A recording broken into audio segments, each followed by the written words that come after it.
हरे कृष्णा, राधे राधे। आप सभी को जेठ महीने की अपरा एकादशी की बहुत बहुत शुभकामनाएं। भगवान लक्ष्मी नारायण आप सभी की मनोकामनाएं पूरी करें। आपकी सभी मनोकामनाएं पूरी हो, आपके घर में सुख शांति रहे। इसी शुभ मंगल कामना के साथ आज हम अपरा एकादशी की व्रत कथा सुनेंगे। बोलिए श्री विष्णु भगवान की जय हो। एक समय की बात है, अर्जुन ने भगवान कृष्ण से पूछा, हे प्रभु, जेठ माह के कृष्ण पक्ष की एकादशी का क्या नाम है और उसका क्या महात्म्य है? इस एकादशी में किस देवता का पूजन किया जाता है और इस एकादशी के व्रत को करने का क्या विधान है? मुझ पर कृपा करें और सारी बातें मुझसे विस्तार से कहें। भगवान कृष्ण ने कहा, हे अर्जुन, तुमने बहुत ही अच्छा प्रश्न किया है। जेठ माह के कृष्ण पक्ष की एकादशी को अपरा एकादशी भी कहा जाता है और इसे अचला एकादशी भी कहते हैं। यह एकादशी अपार धन और पुण्य को प्रदान करने वाली है, सभी पापों का नाश करने वाली है। जो भी मनुष्य इस एकादशी का व्रत करते हैं, सभी लोकों में उनकी प्रसिद्धि होती है। अपरा एकादशी के इस व्रत के प्रभाव से ब्रह्म हत्या, प्रेत योनि, दूसरे की निंदा आदि से उत्पन्न पापों का नाश हो जाता है। केवल इतना ही नहीं, पर स्त्री गमन, झूठी गवाही, असत्य भाषण, झूठा वेद पढ़ना, झूठा शास्त्र बनाना, ज्योतिष के द्वारा किसी को भरमाना, झूठा वैद बनकर लोगों को ठगना जैसे भयंकर पाप भी एकादशी व्रत करने से नष्ट हो जाते हैं। हे अर्जुन, युद्ध क्षेत्र से भागे हुए क्षत्रिय को नरक की प्राप्ति होती है, परंतु यदि वह भी अपरा एकादशी का व्रत कर ले तो उसे भी स्वर्ग प्राप्त हो सकता है। गुरु से विद्या अर्जित करने के बाद जो शिष्य गुरु की निंदा करते हैं वे अवश्य ही नरक में जाते हैं, लेकिन वे भी यदि अपरा एकादशी का व्रत करें तो इनके लिए भी स्वर्ग जाना संभव हो जाता है। तीनों पुष्कर में स्नान करने से, कार्तिक माह में स्नान करने से अथवा गंगा जी के तट पर पितरों का पिंड दान करने से जो फल प्राप्त होता है, वही फल अपरा एकादशी का व्रत करने से प्राप्त हो जाता है। बृहस्पतिवार के दिन गोमती नदी में स्नान करने से, कुंभ में श्री केदारनाथ जी के दर्शन करने से, बद्रिकाश्रम में निवास करने से और सूर्य ग्रहण और चंद्र ग्रहण के समय कुरुक्षेत्र में स्नान करने से जो फल प्राप्त होता है, वह फल अपरा एकादशी के इस व्रत के समान है। जो फल हाथी घोड़े के दान से और यज्ञ में स्वर्ण दान से प्राप्त होता है, वही फल अपरा एकादशी के इस एकमात्र व्रत को करने से प्राप्त हो जाता है। गो, भूमि, स्वर्ण के दान का फल भी इसके सामने कुछ नहीं। पाप रूपी वृक्ष को काटने के लिए यह व्रत कुल्हाड़ी के समान है। पाप रूपी अंधकार को दूर करने के लिए सूर्य के समान है। अतः सभी मनुष्यों को अपरा एकादशी के इस व्रत को अवश्य ही करना चाहिए। यह व्रत सभी व्रतों में उत्तम है। अपरा एकादशी के दिन विधि विधान से व्रत करें और श्रद्धा पूर्वक श्री भगवान विष्णु का पूजन करें। ऐसा करने से विष्णु लोक की प्राप्ति होती है। भगवान कृष्ण कहते हैं, हे अर्जुन, अब मैं तुमसे एकादशी व्रत की कथा कहता हूँ, तुम ध्यान से सुनो। प्राचीन काल की बात है। महिध्वज नाम के एक धर्मात्मा राजा थे। वह बड़े ही धर्म के साथ अपना राज्य करते थे। उनकी प्रजा उनसे बड़ी सुखी रहती थी। उनका एक छोटा भाई था और जिसका नाम वज्रध्वज था। वह बड़ा ही क्रूर, अधर्मी और अन्यायी था। अपने बड़े भाई से द्वेष रखता था और उसे मारने के अवसर ढूंढा करता था। एक रात उसे वह अवसर मिल ही गया। उसने अपने बड़े भाई की हत्या की और उनकी देह को जंगल में ले जाकर पीपल के नीचे गाड़ दिया। अकाल मृत्यु से राजा प्रेत बन गया और प्रेत बनकर उसी पीपल पर रहने लगा। अनेकों उत्पात करने लगा, आने जाने वालों को सताने लगा। एक दिन वहां से धौम्य ऋषि गुजर रहे थे। उन्होंने प्रेत को देखा तो अपने तपोबल से उसके भूत भविष्य को जान लिया। अपने तपोबल से प्रेत के उत्पात का कारण भी समझ लिया। ऋषि को उस पर दया आ गई। उन्होंने प्रेत को पीपल के पेड़ से उतारा और परलोक विद्या का उपदेश दिया। दयालु ऋषि ने राजा को प्रेत योनि से मुक्त कराने का निश्चय किया और इसके लिए उन्होंने अपरा एकादशी आने पर अपरा एकादशी का विधि विधान से व्रत किया, भगवान विष्णु का पूजन किया और अगति से छुड़ाने के लिए उस एकादशी का पुण्य फल द्वादशी तिथि में प्रेत को अर्पित कर दिया। इस पुण्य के प्राप्त होते ही राजा प्रेत योनि से मुक्त हो गया। ऋषि को धन्यवाद देता हुआ, साधुवाद करता हुआ दिव्य देह धारण कर पुष्पक विमान में बैठकर स्वर्ग को चला गया। भगवान कृष्ण कहते हैं, हे अर्जुन, यह अपरा एकादशी की कथा लोकहित के लिए मैंने तुमसे कही है। जो कोई भी इस कथा को पढ़ता है अथवा सुनता है अथवा दूसरों को सुनाता है, उसकी सभी मनोकामनाएं पूरी हो जाती हैं। उसके सभी पाप नष्ट हो जाते हैं। बोलिए श्री विष्णु भगवान की जय हो, लक्ष्मी माता की जय हो, एकादशी माता की जय हो। गजेंद्र मोक्ष की कथा।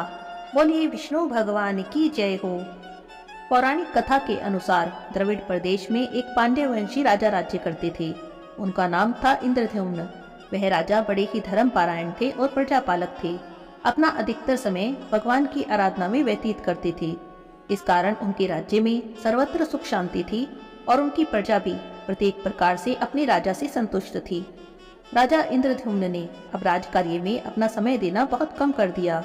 वे कहने लगे कि भगवान विष्णु ही मेरे राज्य की व्यवस्था करते हैं, इसीलिए अब मैं अपने इष्ट की आराधना में ही लगा रहना चाहता हूँ। राजा इंद्रद्युम्न राज्य का त्याग कर मलय पर्वत पर जाकर रहने लगे और तपस्वियों का सा वेश बनाकर निरंतर ही परब्रह्म श्री हरि की भक्ति में लीन रहने लगे। उनका मन और प्राण निरंतर ही श्री हरि के चरणों में समाया रहता। एक बार की बात है, राजा इंद्रद्युम्न रोज की भांति स्नान आदि से निवृत्त होकर श्री हरि की भक्ति कर रहे थे। उन्हें बाह्य जगत का तनिक भी ध्यान नहीं था।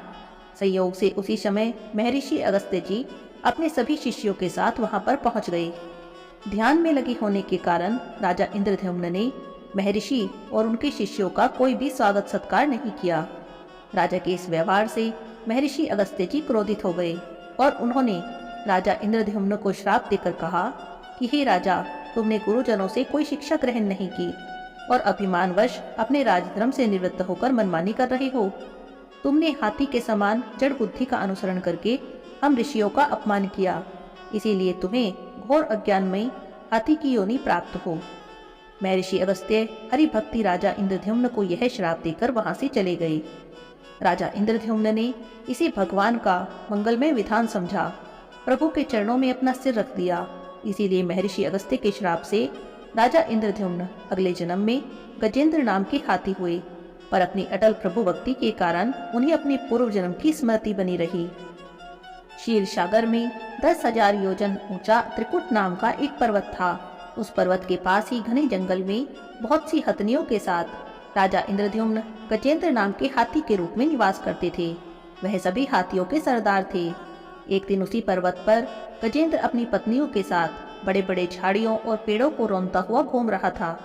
उसके पीछे पीछे हाथियों के छोटे छोटे बच्चे और हथनियां घूम रही थी। बड़े जोर की धूप थी, इस कारण वह और उसके साथी प्यास से व्याकुल हो गए और पास ही के एक सरोवर में पानी पीकर अपनी प्यास बुझाने लगे। प्यास बुझाने के बाद वह सभी हथनियों और अपने साथियों के साथ स्नान करके जल की क्रीड़ा करने लगा। उसी समय एक बलवान मगरमच्छ यानी ग्राह ने उसके पैर को अपने मुंह में दबोच लिया और बलपूर्वक उसे पानी के भीतर खींचने लगा। गजेंद्र ने तत्काल अपनी पूरी शक्ति लगाकर खुद को छुड़ाने का प्रयास किया, पर वह सफल नहीं हो सका। उसके साथियों ने भी उसकी सहायता करनी चाहिए और बहुत प्रयास किया, लेकिन उनका प्रयास भी सफल नहीं हुआ। जीवन मरण का यह संघर्ष निरंतर ही चलता रहा। गजेंद्र स्वयं को बाहर खींचने का प्रयत्न करता तो ग्राह उसे पानी के भीतर खींच लेता। दोनों के संघर्ष के कारण सरोवर का निर्मल जल गंदला होने लगा और सभी कमल दल भी टूट फूट गए, शत विक्षित हो गए। समस्त जल जीव जंतु व्याकुल होने लगे। गजेंद्र और ग्राह का संघर्ष निरंतर ही चलता रहा। अंततः गजेंद्र का सामर्थ्य क्षीण होने लगा। अब उसका शरीर कमजोर पड़ने लगा था। उसके शरीर में शक्ति और मन में उत्साह नहीं रहा, परंतु जल में रहने के कारण ग्राह की शक्ति में कोई कमी नहीं आई, बल्कि उसकी शक्ति तो और भी बढ़ गई थी। वह नवीन उत्साह के साथ अत्यधिक शक्ति लगाकर गजेंद्र को पानी के भीतर खींचने लगा। अब सभी प्रकार से असमर्थ गजेंद्र के प्राण संकट में पड़ गए। उसकी शक्ति और पराक्रम का जो अहंकार उसे था, अब वह टूटने लगा था। अब वह पूरी तरह से निराश हो गया था। अपने पूर्व जन्म के पुण्य फल के कारण उसे भगवान का स्मरण हुआ। तब उसने निश्चय किया कि इस कराल काल संकट से केवल सर्वसमर्थ प्रभु ही उसकी रक्षा कर सकते हैं। इसी निश्चय के साथ गजेंद्र ने अपने मन को एकाग्र किया और पूर्व जन्म की स्मृति से सीखे हुए श्रेष्ठ स्तोत्र के द्वारा श्री हरि की स्तुति करने लगा। गजेंद्र की भक्तिमय स्तुति को सुनकर सर्वदेव स्वरूप भगवान विष्णु तत्काल ही उस सरोवर के तट पर प्रकट हो गए। जब गजेंद्र ने हाथों में चक्र लिए गरुड़ पर बैठे भगवान विष्णु को देखा तो उसने कमल का एक सुंदर पुष्प अपनी सूंड में लेकर ऊपर उठाया। उसे श्री हरि के चरणों में समर्पित करके बड़े ही करुण स्वर से प्रार्थना की, हे नारायण, हे जगदीश्वर, हे पूर्ण परमात्मा, आपको नमस्कार है। गजेंद्र को पीड़ित देखकर भगवान विष्णु को दया आई और उन्होंने तत्काल गरुड़ की पीठ से नीचे उतरकर गजेंद्र और ग्राहक को सरोवर से बाहर खींचा और तुरंत ही अपने सुदर्शन चक्र से ग्राहक का मुख चीर दिया और गजेंद्र को मुक्त करा दिया। श्री हरि के द्वारा मुक्ति पाकर ग्राह दिव्य शरीर धारण कर श्री विष्णु के चरणों में शीश झुकाकर उनकी स्तुति करने लगा। वास्तव में वह ग्राह पूर्व जन्म में ओहो नाम का एक गंधर्व था। एक समय महर्षि देवल सरोवर में स्नान कर रहे थे। उसी समय ओहो नामक वह गंधर्व उपहास के लिए सरोवर में आकर महर्षि देवल के पैर पकड़ लिए और मगर मगर चिल्लाने लगा। उसके इस व्यवहार से महर्षि देवल क्रोधित हो गए। तब उन्होंने ओहो को श्राप देते हुए कहा कि हे गंधर्व, तुझे ऋषि और मुनियों का आदर करना चाहिए, परंतु तू एक मगर की भांति पैर पकड़कर मेरा निरादर कर रहा है और उपहास कर रहा है। क्या तुझे लज्जा नहीं आती? यदि तुझे मगर बनने का इतना ही शौक है तो जा, मैं तुझे श्राप देता हूँ कि तुझे मगर की योनि प्राप्त हो। श्राप को पाकर वो गंधर्व ऋषि से क्षमा याचना करने लगा।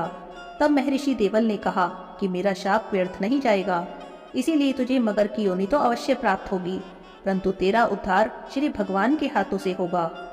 आज श्री हरि भगवान के हाथों से मुक्ति पाकर वह समस्त पापों से मुक्त हो गया। प्रभु की परिक्रमा कर अपने लोक को चला गया। भगवान विष्णु ने भी गजेंद्र का उद्धार कर उसे अपना पार्षद बना लिया। गजेंद्र के द्वारा की गई स्तुति से विष्णु भगवान प्रसन्न हुए और उन्होंने कहा, हे प्यारे गजेंद्र, जो लोग ब्रह्म मुहूर्त में उठकर तुम्हारी की इस स्तुति से मेरा ध्यान करेंगे, मैं मृत्यु के समय उन्हें निर्मल बुद्धि का दान प्रदान करूंगा। इतना कहकर भगवान विष्णु ने पार्षद रूप में गजेंद्र को अपने साथ लिया और गरुड़ पर विराजमान होकर वैकुंठ धाम पर चले गए। भगवान विष्णु की गजेंद्र मोक्ष इस कथा को जो कोई भी सुनता है, उसकी सभी मनोकामनाएं भगवान विष्णु पूरी करते हैं और सभी संकटों से उसकी रक्षा करते हैं। बोलिए विष्णु भगवान की जय हो।